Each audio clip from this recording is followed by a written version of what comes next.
Ce shiur est dédié pour le chemin d'Avraham ben Rachel et de Raphaël Lévi ben Sarah Aliyah. Alors, plusieurs questions ici concernant le Mashiach. On commence par Mathias. Je me disais, le Mashiach, c'est la mort. Ça veut dire, après, on est jugé sur nos fautes, etc. Et voilà. Alors que le plus grand cadeau qu'on peut avoir, c'est la vie, le fait d'avoir un choix possible, etc. Comment on peut attendre le Mashiach? Très bonne question que pose le Chafetz Chaim.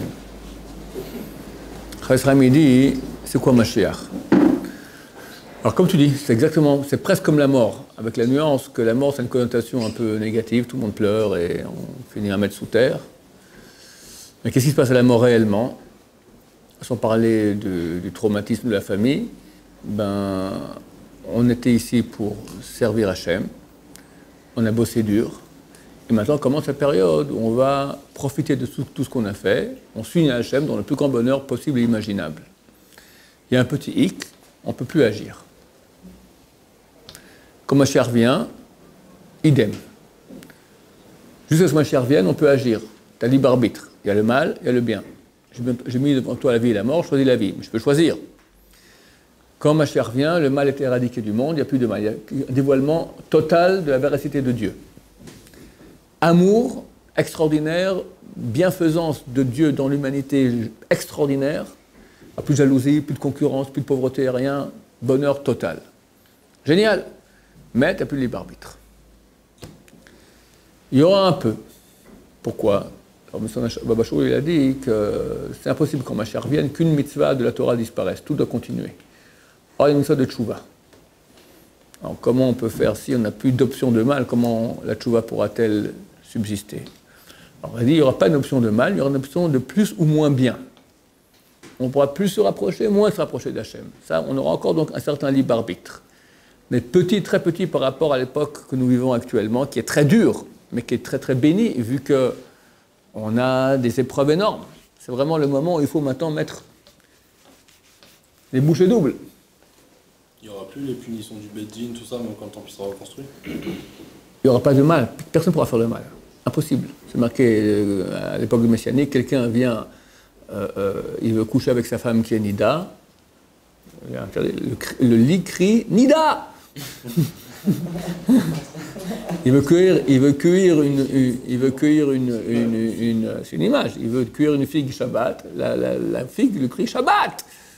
Un petit enfant, il croit que les figues auront des bouches et vont crier, et les lits aussi.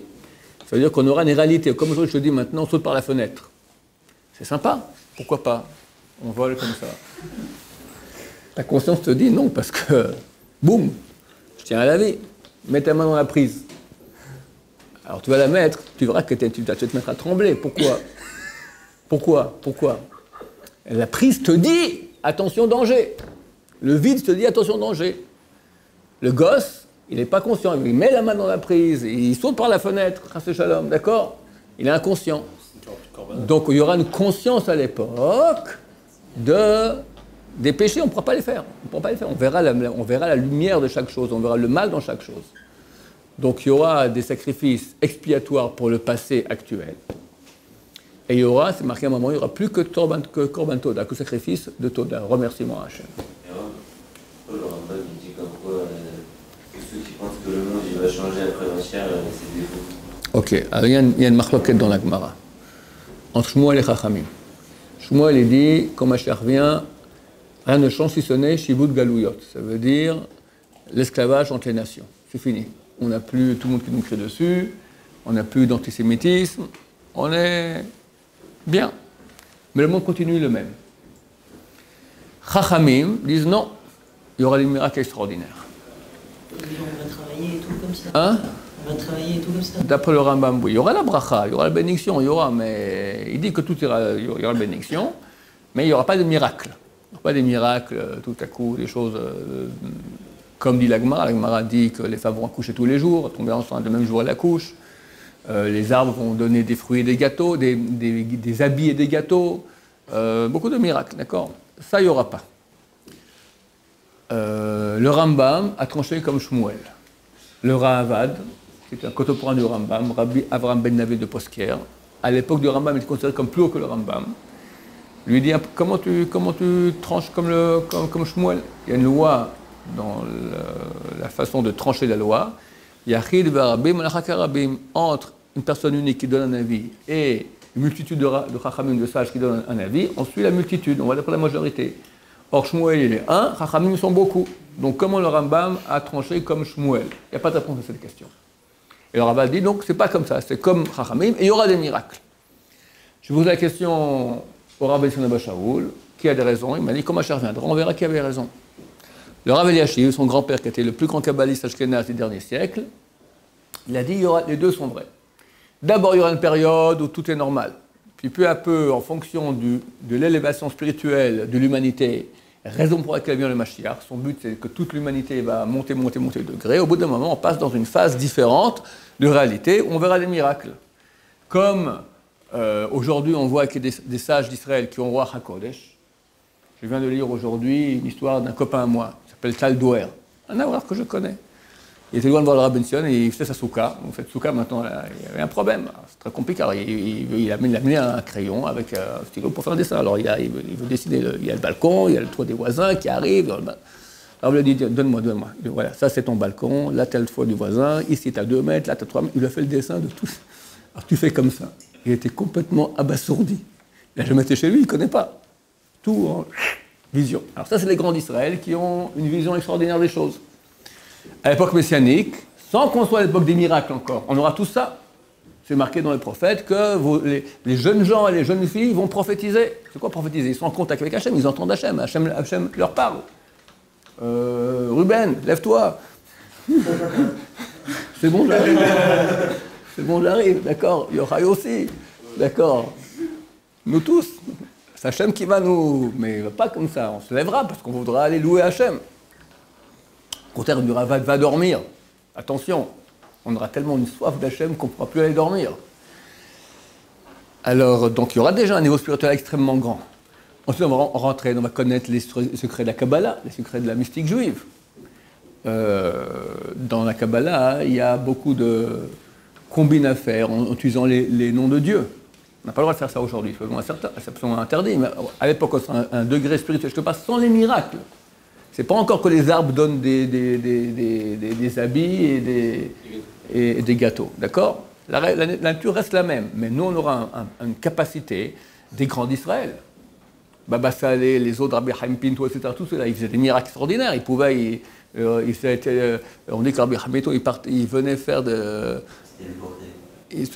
téléportation, il venait faire, il parlait Erev Shabbat, il y a un endroit, il revenait de Mogador, il allait jusqu'à, je sais pas, bon, il allait d'un endroit à l'autre, d'accord, téléportation. Rabbi Chaim Vital, il a fait, d'accord, donc t'es grand d'Israël, mais non, on ne sait pas le faire. À l'époque messianique. Il a dit pourquoi t'as fait ça, Ouais, mais il a pu le faire. Toi et moi, on ne sait pas le faire, ce truc-là, d'accord. Alors à l'époque, dans quelques semaines, Machar il arrive, on va tous se faire on va tous se téléporter, on va à Acapulco. Cachère, ça sera cachère à l'époque. Coupe pas la barre. Hein? Coupe pas la barre, voilà. On va rendre cachère partout, d'accord? C'est-à-dire que le Mashiach, ça va être sur Terre, ça va continuer. Donc il y aura des naissances et des morts. Ouais. Mais ça veut dire que donc, quelqu'un il meurt, il va au Lamaba. Ouais. Et en bas, ça continue. Ça continue. Mashiach, à l'infini encore. Non, 40 ans. Et après les 40 ans? Après 40 ans, on passe dans une autre phase qui s'appelle la résurrection des morts. On va en parler, si tu veux, mais je ne sais pas si on a le temps maintenant. Je continue maintenant sur Mashiach. Donc, qu'est-ce que je voulais dire? Donc, bien qu'il n'y aura pas encore les miracles, comme dit le Ravad, même si c'est comme le Rambam, il y aura un niveau spirituel tellement grand, nous, on va étudier la Kabbalah, les choses, les grands secrets. On va utiliser pour un oui, pour un non. Téléportation, télépathie, devenir invisible, qu'est-ce que j'en sais? Toutes ces choses-là, les enfants vont le faire. C'est rien, d'accord?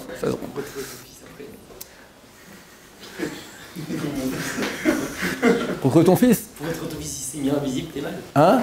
Alors, figure-toi que j'ai lu encore aujourd'hui une histoire du Rav Ben Sion, juste après celle-là. Il y avait une famille, un des voisins de Rav Ben Sion, ils avaient un fils qui était psychiquement atteint, d'accord? Et des fois, il partait, puis on parlait à la nature, on ne savait pas où il est. Alors, qu'est-ce qu'on on appelle les flics, et ils commencent à rechercher dans tous les quartiers. Non, ils allaient voir le voisin, toc, toc, toc, faut de Ravilou, notre fils. Il est à la rue, un tel, allez là-bas, le chercher. Et comme ça, des dizaines de fois. Bon, on aura la même chose, donc même le fils devient invisible, tu sais, je te vois, allez, hop, c'est bon, tu crois que... tu auras des yeux infrarouges. Donc c'est clair que de toute façon, on vivra une époque extraordinaire, tout à fait différente de ce qu'on vit aujourd'hui. Mais ça, c'est rien, c'est des petits jeux. La vraie réalité, c'est on aura la connaissance très profonde de la Torah, on va prier avec Hachem, on va le sentir très fort, il y aura une lumière. Je dis qu'au temple, on allait à l'époque du temple, qui sera beaucoup moins, les 2 temples qu'il y a eu étaient beaucoup moins que ce qu'on va voir nous. Les temples, chaque mâle, 3 fois par année, devait amener un sacrifice. Korban Reia, sacrifice de vue, parce qu'il voyait Dieu. Il voyait Dieu. Et quelqu'un qui était borgne ne pouvait pas amener ce sacrifice. Il ne pouvait pas voir Dieu. Ah, mais on ne voit pas avec les yeux. Quand même, c'est marqué, Dieu te voit avec ses 2 yeux. Dieu te voit avec ses 2 yeux, tu dois le voir avec tes 2 yeux. Alors, ce n'est pas des yeux de chair. Mais il y a une réalité. On voyait. Les gens voyaient.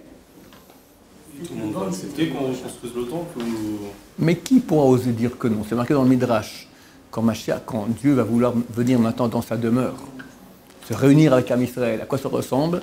À un lion qui s'accouple avec sa lionne. Quelqu'un essaye de mettre la main entre les deux pour empêcher. Qu'est-ce qui se passe? C'est ça qui va se passer. C'est déchiré. Impossible. Impossible. Impossible. Toi, ça c'était... Quelle était ta question? J'ai déjà oublié.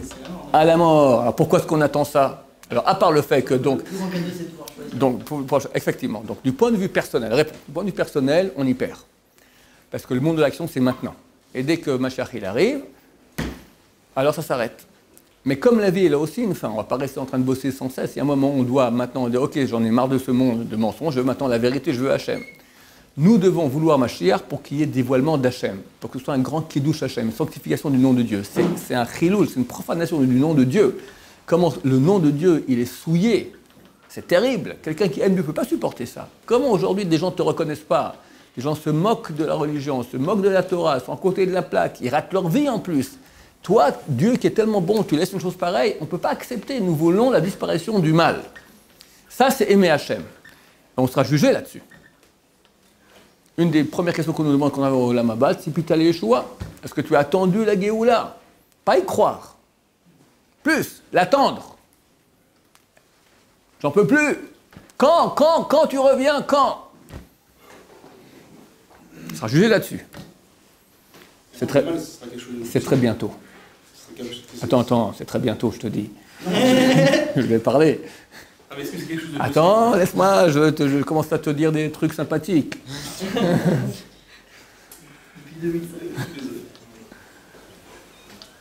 On avait dit l'autre jour que Trump, il a donc mobilisé tout le monde arabe, sunnite, l'Arabie saoudite, etc., contre l'Iran chiite. Ils ont coupé les contacts avec le Qatar, qui lui est allié à l'Iran et pour le terrorisme. L'autorité palestinienne ici coupe le contact avec le Hamas, demande à l'État d'Israël à donner... Nous, on donne l'électricité au Hamas depuis toujours, comme des idiots, d'accord? Alors, on n'ose pas arrêter, parce que tout le monde va hurler contre nous. Là, c'est le chef Mahmoud Abbas de l'autorité palestinienne qui demande à Israël d'arrêter de donner l'électricité. C'est le monde à l'envers, d'accord? Donc maintenant, c'est en train de se... En 2 mots, Trump a réussi à bien dire maintenant, voilà, vous tous, on fait un seul clan avec Israël contre l'Iran, l'ennemi de tout le monde, le sang du terrorisme mondial. L'Iran va réagir, comme je disais l'autre jour, il ne va pas attendre que tout le monde soit armé pour se faire avoir comme un ego, il va réagir. La plateforme de l'Iran proche d'Israël, c'est Hezbollah. Le Hezbollah en français. Hezbollah, ça signifie les armées de Dieu. Hezbollah. Les armées de Dieu. Très bien entraînés, très bons soldats, savent très bien viser, on en a déjà parlé la dernière fois. Et bien voilà, les nouvelles cette semaine. Le Hezbollah est en train maintenant, toutes leurs meilleures troupes, les meilleurs d'élite, ils sont en train de quitter la Syrie et se mettre en frontière israélienne. Au Liban, nord d'Israël au Liban, et dans le Golan. Et il paraît qu'on prépare, tout le monde s'attend à une guerre cet été. Chaque année, je pars avec ma famille dans le nord, près de la frontière libanaise, tout ça. Chaque année, je dis à ma famille, vous verrez, cette année, on ne partira pas parce que ça va barder. Avant qu'on parte, parce que si ça barde quand on est parti, c'est pas très sympa. Et chaque année, on part tout tranquillement, tout le monde revient, tout le monde dit, t'as vu, il n'y a rien eu. Mais néanmoins, les choses avancent. Voilà, et avec toutes les dates que nous avons, c'est ce qu'on pense, etc. Donc on espère, on n'est jamais certain, mais ça avance, les choses avancent, c'est clair que ça avance. Poutine, l'Amérique ils ont fait, je crois, aujourd'hui ils ont fait, au Sénat, ils ont voté 97 voix contre 2, d'accord, des sanctions contre la Russie, des trucs très très durs. Donc il y aura une réaction. La Russie et l'Iran sont liés et les choses avancent. Tout dépend de nous. Si on fait tchouva, alors Dieu décide que Mashiach il peut venir et en quelques secondes, tout. Comment ça aura lieu, je l'ignore. Maintenant, j'écoute ta question. Alors, est-ce que Mashiach sera là, même si ça viendra l'idée de personnes de faire des adorations, mais est-ce que ça reste quelque chose de possible? Par exemple, ça ne viendra jamais l'idée de sauter par la fenêtre. Impossible. Impossible. Impossible. Il n'y aura plus le mal. Impossible. On a un peu robotisé, un peu, non? Hein? Robotisé, exactement ce que j'ai dit. C'est qu'il a dit, comme la mort. Après la vie, tu passes dans un monde qui est Olam Haba, qui est un monde de bonheur, mais tu es robotisé. Tu es comme ça devant Hachem, en train C'est pas forcément. qui fait. Hein? C'est comme si on avait plus de conscience un peu. Non, tu as une conscience très grande, tu as un mérite, mais tu es obligé de kiffer. On kiffe plus, hein. Non, rien que dans ce monde-ci, le Rabbi Soni m'a dit, dans ce monde-ci, quand Mashiach viendra, chaque jour sera plus intense que le jour précédent, 24 fois plus. Ça, c'est dans ce monde-ci. Olam Haba, c'est infini, infini, infini. Tu te rapproches d'Hachem, infini. Impossible, il n'y a pas d'ennui là-bas, impossible. Non, ça sera complètement très très bien. Mais tu pars d'une trajectoire. Tu ne peux pas la changer. Tu ne peux pas faire je vais un peu plus rapide. Ça, il faut venir sur Terre. Et c'est maintenant. Nous sommes tous les rois calés qui sont revenus ici pour essayer encore un peu d'améliorer. Si on se rendait compte l'impact de nos actes, pour l'infini maintenant, c'est comme ça ou comme ça. Comme ça. T'imagines? Inimaginable. Ah, mais pourquoi on attend une guerre là? Il y aura la guerre. C'est vrai, on espère que pas. On veut pas de guerre, mais. Il y a une tonne de guerre depuis des tonnes d'années. C'est vrai, c'est vrai. Chaque guerre, on peut dire c'est Mashiach. C'est vrai, c'est vrai. C'est une guerre et c'est pas Mashiach. C'est vrai, mais c'est pas vrai. Parce que. Il y a eu une grosse guerre. Non, alors c'est écrit d'abord quand Mashiach vient, il y aura des guerres un peu partout, mais à la fin, il y a une guerre qui s'appelle Gog ou Magog. Une union des peuples contre nous venant du nord. Et dans Rashi, 80 pages, traité Sanhedrin, page 98, il dit c'est la Perse. On sait vrai que c'est aussi la Russie. D'après le texte écrit, c'est la Russie. D'après la Gemara, c'est la Perse. L'Iran. L'Iran rentre en Irak et de là, ils viennent et conquistent Israël. Il n'y a jamais eu ça. Jamais vu ça. C'est ce qui va se passer, hein? C'est écrit. Parce qu'on va s'arrêter là, en fait. Alors, je fais le cours la dernière fois, je n'étais pas là. Alors, tout ira bien. À Yerushalayim, tout ira bien. Le reste, je ne sais pas. Le Rabbi Soni, il a dit, à son avis, comme ça il a dit, tout le décret de souffrance est déjà passé dans la Shoah. Il y aura Gog ou Magog, mais sans souffrance. J'ai pensé, cette semaine, parce que je pense à ça sans cesse. Non, mais Israël, ils sont invincibles. Presque, je veux dire. Hezbollah, ils ont 150 000 missiles. Un pour chaque maison. Aujourd'hui, on a dôme de fer. Pour tous les systèmes, un temps avec comme missile à coup de portée, après longue, après la moyenne, on a tout est porté. Qu'il envoie un missile d'Iran, qu'il envoie de Syrie, qu'il envoie du Liban, proche, loin, t'as tout ce qu'il faut. Bon, donc on est déjà paré d'en haut. Alors, on a sur les renseignements, on entend tout ce qu'il faut, tout partout. Vous avez entendu ce qui s'est passé dernièrement là, un truc. Baruch Hashem, il faut remercier Hashem pour tout cela. Grâce à l'étude de la Torah, cela vient. Oui, grâce à l'étude de la Torah. Comme c'est marqué dans le traité Makot. Grâce à quoi nos soldats gagnent sur le front? Grâce aux portails de Jérusalem dans lesquels on étudie la Torah. Alors, qu'est-ce qui s'est passé? 12 grands chefs du Daesh se sont réunis dans une maison au Golan. Golan syrien, 10 km environ de la frontière israélienne. À Dara. Je crois que c'est là-bas, à Dara, je ne suis pas certain. Tout à coup, on ne sait pas. Je l'ai dit, c'est 12, hein, 12 commandants du Daesh. Tout à coup, un missile, on ne sait pas de qui l'a lancé, d'où ça vient, tous décapités. C'est beau. Alors, on est invincible. Non. Comment Hachem lui a faire pour amener Gog ou Magog, les Perses? Ahmadinejad, à l'époque, il a dit, on viendra à pied. Parce qu'il y avait l'embargo des bateaux qui veulent rentrer à Gaza. Un bateau qui voulait rentrer, toute cette histoire-là, le Santa Maria, le Marmara, le bateau Marmara, c'était avec les Turcs, etc. Ahmadinejad, à l'époque, il a dit, on va venir à pied. 10 millions, ils sont 80 millions les Iraniens, 10 millions viennent à pied. C'est marqué dans Rashi, ils viennent à cheval. En âne, à cheval, c'est combien? 2 semaines de marche depuis l'Iran. Nous, on a l'armée, machin, tout ça, enfin, je sais pas, on va faire quelque chose, hein. Alors, comment ils vont rentrer, venir ici à Yerushalayim? Comment? C'est pas possible, il doit arriver à Yerushalayim. Ah, mais comment? Qui laisse passer? Qui laisse passer? On a reçu, il y a quelques années, ici, de la mairie de Jérusalem, un avis, que faire en cas de tremblement de terre?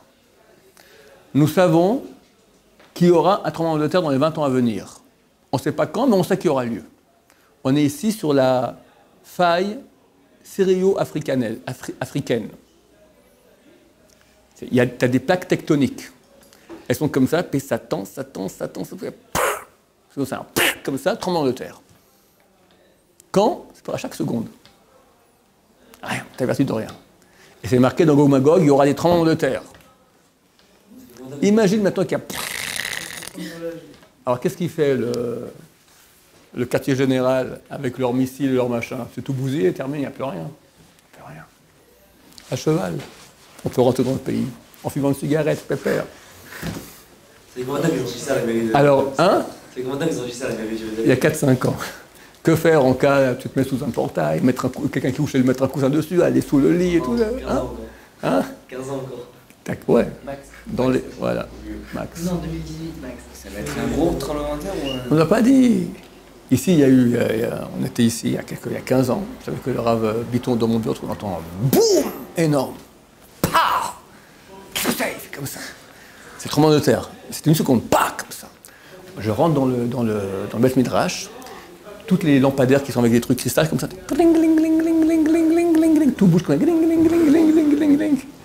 Tout le monde sortir! On était là en face, on attendait que voir le bâtiment. Ce serait dangereux. Baou Hachem, il n'est pas tombé. Maintenant, si Hachem, je sais pas, il y a tellement, je sais pas, je ne suis pas prophète, j'ai aucune idée comment ça va se passer, mais Hachem, il n'a pas de problème, il fait ce qu'il veut quand il veut. Il te fait un tremblement de terre capillaire. Toi, vous avez vu les trous qu'il y a au Guatemala? Tu as un trou énorme comme ça, tu avais une maison. Tout à coup, un trou énorme, diamètre de 20 mètres. La maison, tout ça, un trou, on ne voit pas le bout. Hein? Un match Kohar. Vous n'avez pas vu ces photos-là? Ça fait peur. Tu vois un trou énorme comme ça, tu vois les maisons à côté, un trou énorme, il n'y avait rien, tout coup, tac. Et il y en a pas mal dans le monde. C'est un phénomène assez nouveau. Ici, on a la mer Morte, sans cesse. On est à la Engedi cette année. Il y a la route habituelle, elle est fermée. Au milieu de la route, on a un gros trou comme ça. Pouf! On ferme la route. Heureusement que le type a freiné avant, celui qui s'est rendu compte. Vachement dangereux. Alors Hachem, il n'y a pas de problème. Donc il peut changer toute la... Nous, on voit le système, comme ça il fonctionne. Comment il va faire? Mais bon, il y a ça, il y a Poutine, il y a les missiles, il y a les machins, il y a les sous-marins atomiques. Mais Hachem, il fait comme ça, il change toute la donne. On raconte qu'il y avait 2 enfants dans le monde de leur mère. Ils se posaient la question, tu crois qu'il y a un monde après notre monde? Ouais, moi je pense qu'un beau jour on sort, t'es fou. Comment tu vas faire sans cordon ombilical, sans liquide amniotique? Tu crèves sur place, ça va pas. Ce coup, celui qui croyait en un monde à venir, il sort dehors. L'autre dit, ah, Miskan, il est mort. D'accord. Il entend en train de crier. Et lui, il sort aussi dehors. Le cordon ombilical, sacro-saint, on l'a coupé. Liquide amniotique, il est sorti. Voilà, terminé. Hop. Il y a une autre réalité. Ce qui était fermé s'ouvre, ce qui était ouvert se ferme. Tout change. Ma chère, il arrive en quelques secondes. Rien. Godwin, il a dit, la phase de Gog Magog, c'est... Il a dit, la dernière phase, Gog Magog, c'est 12 minutes et demie. Mais par rapport à Eliaou Hanavi, genre, on va le voir venir, il va dire ma chère, elle est là, parce qu'il ne doit pas annoncer sa venue ou... Ouais, il doit annoncer sa venue. Il doit répondre aux questions, les gens. T'as pas vu déjà que sur Internet, on annonce sa venue depuis 30 ans? Ouais. Regarde, Eliaou Hanavi, il peut venir en tant qu'être humain. Coucou, c'est moi. Avec sa grande barbe et son grand chapeau. Il y en a qui disent qu'il peut venir en tant qu'ange. Et il vient voir Eliaou, avec ses baguettes magiques, il fait ting! Eliaou, il est à Paris, en train de faire des bêtises. Il dit, qu'est-ce que je fous ici? Allez, je vais aller à Yeshiva. Qui l'a touché? Qu'est-ce qui lui est arrivé à ce marboule? Et comme lui, 3 millions de personnes dans le peuple juif qui font tchouva. C'est ça, Eliaou Hanavi. qui vient avant le jour de Dieu grand et redoutable, Mashiach. Il vient préparer le terrain, qui est la tchouva, sinon il n'y a pas de tchouva. Qu'est-ce qu'il y aura? Chas v'shalom. Il y a Mashiach Ben Yosef. Oui. Passé, on dit que c'est le Gaon de Vilna. Il y a un livre collator qui est le Gaon de Vilna. C'est lui qui a mis en place. Le Mashiach Ben Yosef, il doit instaurer l'infrastructure logistique du Mashiach Ben David. Ça veut dire faire en sorte qu'il y ait un peuple en Israël. Qui a fait la première aliyah? Le Gaon de Vilna. C'est lui qui a promu la première aliyah. C'est bon, messieurs? Baruch Adonai, l'homme